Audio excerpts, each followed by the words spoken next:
La réalité du Saint-Esprit.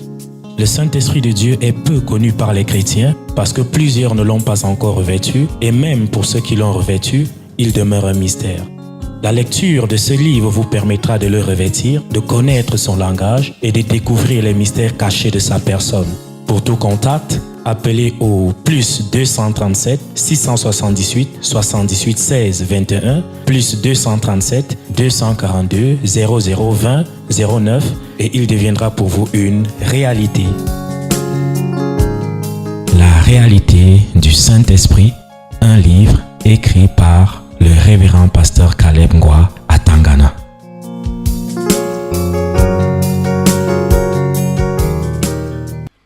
Nous sommes là pour quel séminaire? La délivrance des esprits familiers et de la sorcellerie. Si les liens ancestraux ne se manifestent pas, ça veut dire que la famille n'a pas travaillé. Or, la famille travaille toujours négativement. Amen. Mais, toi qui as été délivré ou qui cherches à être délivré, comme tu as reçu ta délivrance, ou comme tu vas être délivré, comprends que tu dois aussi travailler pour que les autres soient délivrés. Amen. Et Dieu te dit que tu dois te mettre au travail pour bâtir sa maison, pour bâtir son temple. Amen. Quel est le reproche que Dieu fait dans Agé ici? Chacun est préoccupé par sa propre maison. Et on dit que le temps n'est pas encore là pour construire la maison de Dieu. Et malgré les signes que Dieu leur fait voir, ils ne comprennent pas. Ils ne comprennent pas que c'est Dieu qui utilise n'importe quel langage. Il dit que vous semez beaucoup et vous ne recueillez pas, et vous recueillez peu. Vous mangez et vous n'êtes pas rassasiés. Vous buvez et vous n'êtes pas désaltérés. Vous êtes vêtus et vous n'avez pas chaud. Le salaire de celui qui est à gage tombe dans un sac percé. Ainsi parle l'Éternel des armées. Considérez attentivement vos voies. Je suis au verset 7, verset 8. Montez sur la montagne, apportez du bois et bâtissez la maison. J'en aurai de la joie et je serai glorifié, dit l'Éternel. Vous comptiez sur beaucoup et voici, vous avez eu peu. Vous l'avez rentré chez vous, mais j'ai soufflé dessus. Pourquoi? Dit l'Éternel des armées. À cause de ma maison qui est détruite, tandis que vous vous empressez chacun pour sa maison. Regardez en vous-même. Cette histoire n'est pas vraie pour vous qui m'écoutez maintenant. C'est chacun qui s'empresse pour sa maison, pour ses choses. Chacun qui est préoccupé par sa situation. Vous voyez que l'histoire du miroir ne vient pas là pour rien. C'est parce que chacun a donc ce miroir-là. Donc quand il voit quoi? C'est lui qu'il voit. Et il voit toutes les tâches ou tous les manquements, c'est-à-dire tout ce qui est sur lui. C'est pourquoi ses yeux sont donc concentrés rien que sur lui. Les choses de Dieu ne peuvent rien lui dire. C'est un miroir maléfique. Vous êtes en train de comprendre? C'est des choses spirituelles. Quelqu'un va dire, mais de toutes les façons, l'autre l'a dit que sa prière était quoi? Seigneur, je veux ma maison. Je ne veux pas la location, je veux quitter la location, je veux ma maison. Toi-même. Et l'autre dit, je veux quitter la pauvreté. J'ai une famille et les enfants. Je veux quitter la pauvreté. Toi-même, tu as dit que l'or et l'argent t'appartiennent. Donne-moi l'or. Donne ma part. Dans quel contexte? Ce n'est pas dans ce contexte-là. Vous voyez? La plupart des chrétiens sont concentrés sur eux-mêmes. La plupart. J'étais en train de réfléchir ou de méditer, quand on dit méditer, par rapport à ce que Dieu, c'est-à-dire en voyant ces textes, j'ai lu Esdras, Agé, Zacharie, je vois, Dieu veut les gens qui veulent se lever pour construire sa maison. Mais il n'y a pas de gens disponibles. Il n'y a pas de gens disponibles. Ce que vous allez voir aujourd'hui, qui disent qu'ils sont chrétiens, chacun est préoccupé pour sa vie. Sa petite vie. C'est tout. Sa vie, mes affaires, mon avenir, mes enfants. Moi. Concentré sur soi. C'est ça qui fait problème. L'église primitive, la première église, l'église des Actes des Apôtres là, vous voyez pourquoi Dieu les a tellement supportés. Eux, dans la naïveté, quand ils ont cru, c'est chacun qui a abandonné tout. Je vous ai dit que, j'ai déjà enseigné sur tout ça là, que cette première église, c'est-à-dire l'attitude qu'ils ont eue, ce n'était pas bien, d'une part, mais Dieu a supporté ça, parce qu'il a vu leur cœur. C'est l'apôtre Paul qui est venu corriger et qui est venu montrer comment on peut servir Dieu étant dégagé. C'est-à-dire, tu travailles, mais ton travail n'est pas pour toi-même. Ton travail est juste un support pour que vous puissiez bien faire le travail de Dieu ensemble. C'est dans le but là que Paul travaillait. Et c'est ça qu'il enseignait aux chrétiens, de ne pas croiser les bras, de ne pas être désordonné. Et il enseignait en même temps qu'il ne faut pas se concentrer sur les richesses. Parce que quand tu te concentres sur les richesses, tu vas oublier l'essentiel. L'amour de l'argent est la racine de tous les maux. Il a dit ça. Cependant, il encourage au travail. Au travail, pourquoi? Pour subvenir aux besoins des nécessités. En servant Dieu dans la liberté. Pour ne pas être dépendant. Vous comprenez, non? Mais aujourd'hui, quand vous êtes là, votre tête, votre préoccupation, c'est pour faire quoi? Vous voulez concurrencer les autres. Les autres sont dans leur maison. Moi, je suis encore en location. Les autres ont des véhicules. Moi, je marche à pied. Les autres ont ceci. Moi, je n'ai pas. Alors, maintenant, là, tu commences à te concentrer, à chercher, à trouver de l'argent pour que tu aies ces choses. Et tu négliges les choses de Dieu. Donc, ce que tu fais comme travail ou comme activité, ce n'est pas pour Dieu. Ce n'est pas pour que son œuvre avance. C'est pour que tu puisses bien te positionner sur cette terre. Ça, c'est ce qui a caractérisé les gens de l'époque de Zorobabel et du souverain sacrificateur Josué. Et ça, c'était pour construire avant la construction du deuxième temple.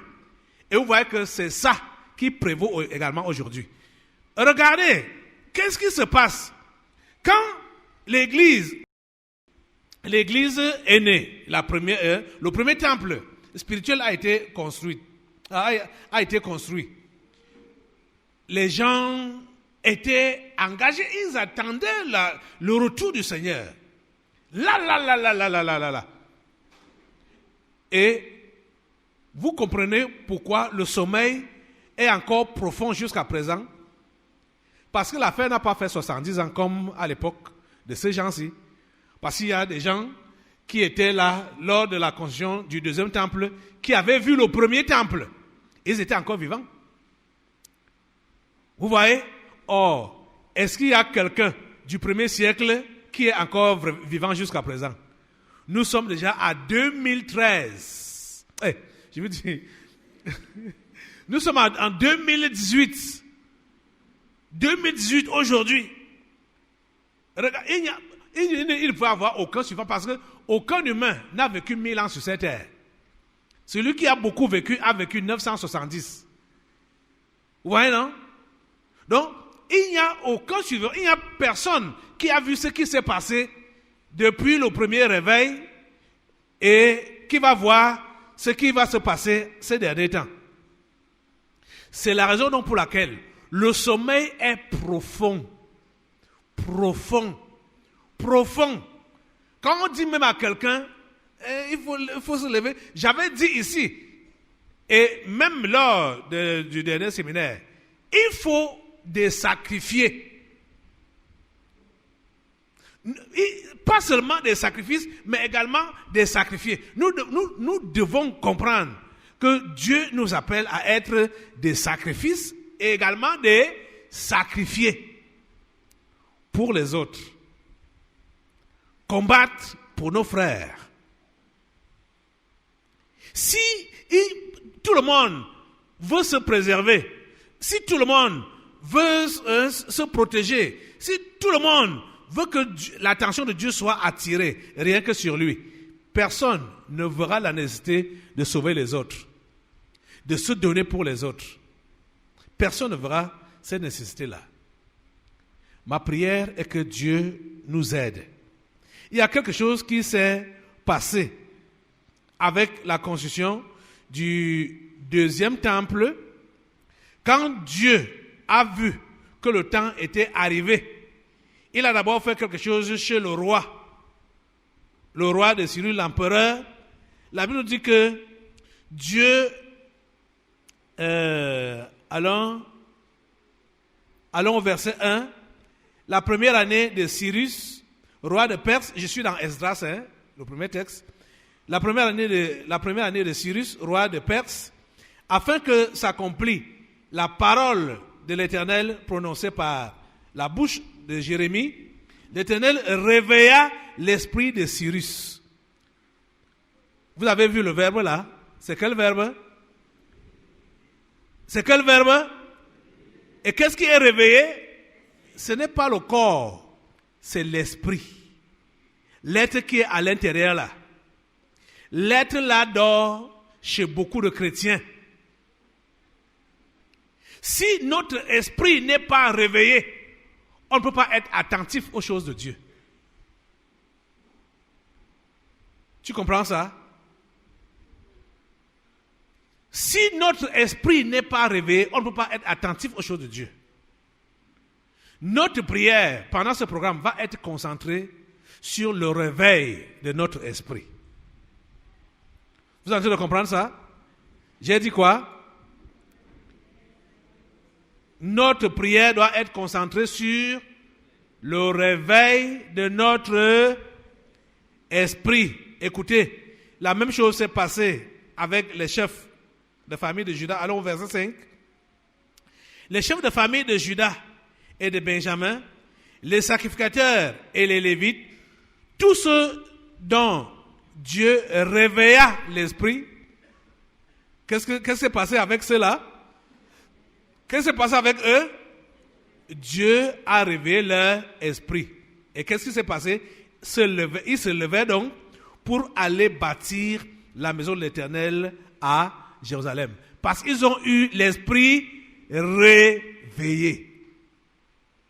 Le sommeil spirituel est la maladie majeure de l'Église aujourd'hui. Et quand on a le sommeil spirituel, c'est là donc qu'on est concentré à bâtir nos propres maisons, à acheter de nouvelles voitures, à voyager, à vouloir la bonne vie, la vie en rose, la vie en beauté. C'est ça, la vie sur cette terre, le bien-être sur cette terre. On est concentré sur ça. Parce que notre esprit est endormi. Ton esprit doit se réveiller. Ton esprit doit se réveiller. Et ce miroir maléfique doit être cassé devant toi. Parce que c'est placé là pour te dire, regarde, tu n'as pas ceci.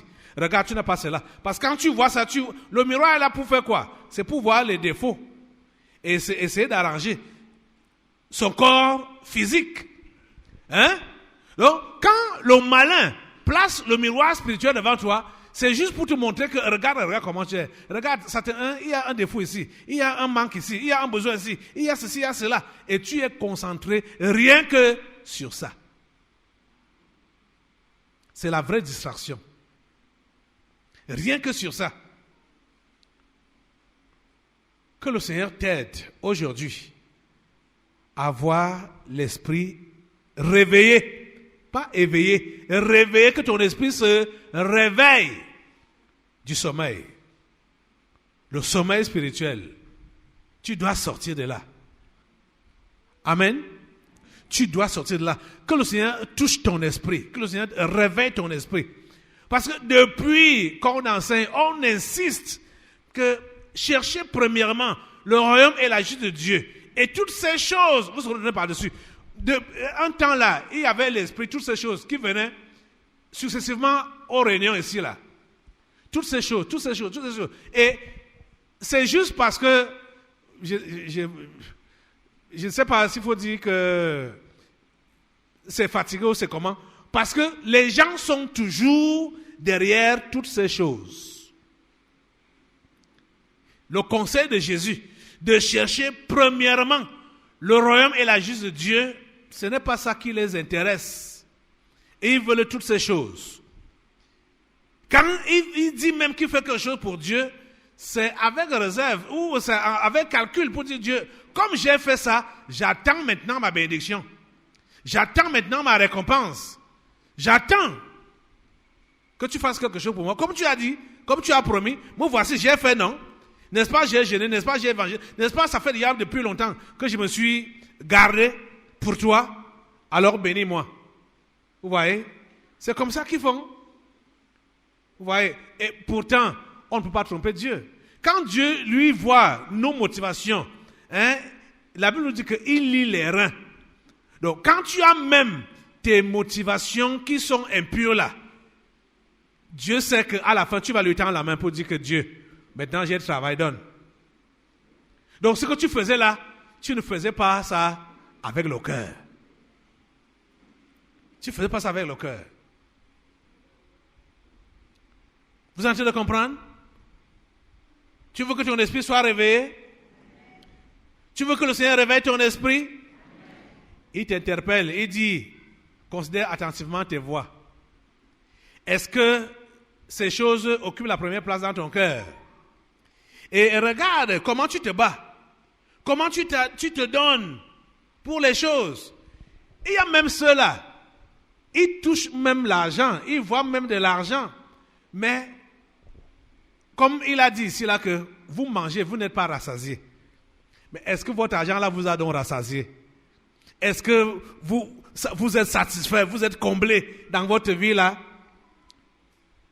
Vous voilà toujours dans les soucis, à la recherche effrénée de l'argent, tout le temps. Pourtant, il y a des gens qui veulent être comme vous. Vous voulez être comme qui? Comme quelqu'un d'autre qui a aussi beaucoup d'argent. Et celui qui a beaucoup d'argent là cherche à être comme quelqu'un d'autre qui a aussi beaucoup d'argent. Finalement, vous voyez quoi? Est-ce que l'argent peut satisfaire? Est-ce que les biens peuvent vous satisfaire? Hein? Celui qui n'est pas marié pense que c'est quand je vais me marier que ma vie va trouver un sens. Et après le mariage, quelqu'un m'avait demandé un jour, après son mariage, que voilà, parce que je me suis donc marié, maintenant là, quoi? Hein? Vous voyez? Après le mariage, quoi? Il y a quoi? Si vous n'avez pas compris l'essentiel de la vie, même si on vous donne tout ce que ce monde contient, votre vie sera misérable. L'essentiel de la vie, c'est être et faire ce que Dieu a prévu pour vous. Si vous ne trouvez pas ça, ayez tout l'argent du monde, ayez tous les biens du monde, ayez toute la popularité du monde, vous êtes vide, vous êtes misérable. Jésus avait posé la question. Que sert-il à un homme de gagner le monde entier s'il perd son âme? Et qu'est-ce qu'un homme peut-il donner en échange de son âme? Il n'y a rien qui vaut ton âme.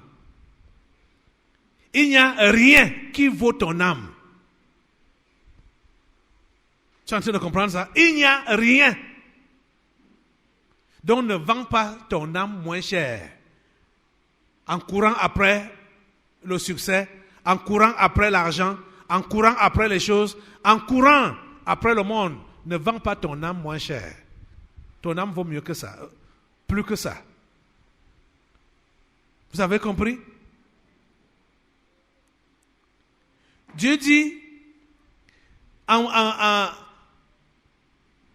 en voulant ouvrir les yeux à ces gens, à ces juifs, à ces sacrificateurs, ces lévites, que comme ils ont négligé la construction de sa maison, il dit que c'est pourquoi, je suis au verset 10, c'est pourquoi les cieux vous ont refusé la rosée et la terre a refusé ses produits. J'ai appelé la sécheresse sur le pays, sur les montagnes, sur le blé, sur le mou, sur l'huile, sur ce que la terre peut rapporter, sur les hommes et sur les bêtes, et sur tout le travail des mains. Vous comprenez? Donc, quand le chrétien véritable ne prend pas au sérieux le travail de la maison de Dieu, il s'expose lui-même à la malédiction. Dieu va lui résister. Et c'est ça qu'il dit ici. Il dit, Dieu lui-même dit que j'ai appelé la sécheresse. Parce que quand tu résistes à Dieu, tu ne veux pas faire son travail, ne pense pas que tu pourras prospérer dans ce que tu fais là pour toi-même. Tu ne pourras pas. Tu ne pourras pas. Tu comprends ça? Ma prière est que, comme Agé a parlé, a prophétisé, et l'assemblée a écouté, a répondu, aujourd'hui je me place ici comme Agé. Je me place ici comme Zacharie pour vous interpeller. Et ma prière est que vous puissiez écouter et répondre. La Bible nous dit que, au verset 12, Zorobabel, je suis dans Agé, au chapitre 1. Zorobabel, fils de Tseltiel, Josué, fils de Joshadak, le souverain sacrificateur, et tout le reste du peuple entendirent la voix de l'Éternel, leur Dieu, et les paroles d'Agé, le prophète, selon la mission que lui avait donnée l'Éternel, leur Dieu, et le peuple fut saisi de crainte devant l'Éternel. Agé, envoyé de l'Éternel, dit au peuple, d'après l'ordre de l'Éternel, je suis avec vous, dit l'Éternel. L'Éternel réveilla l'esprit de Zorobabel. Voilà. Après la prophétie, qu'est-ce qui s'est passé? L'Éternel réveilla l'esprit de Zorobabel, fils de Shealtiel, gouverneur de Juda, et l'esprit de Josué, fils de Joshadak, le souverain sacrificateur, et l'esprit de tout le reste du peuple. Ils vinrent et ils se mirent à l'œuvre dans la maison de l'Éternel des armées, leur Dieu. Le 24e jour du 6e mois, la seconde année du roi Darius. La réalité du Saint-Esprit. Le Saint-Esprit de Dieu est peu connu par les chrétiens parce que plusieurs ne l'ont pas encore revêtu et même pour ceux qui l'ont revêtu, il demeure un mystère. La lecture de ce livre vous permettra de le revêtir, de connaître son langage et de découvrir les mystères cachés de sa personne. Pour tout contact, appelez au plus 237 678 78 16 21, plus 237 242 0020 09 et il deviendra pour vous une réalité. La réalité du Saint-Esprit, un livre écrit par le révérend pasteur Caleb Ngwa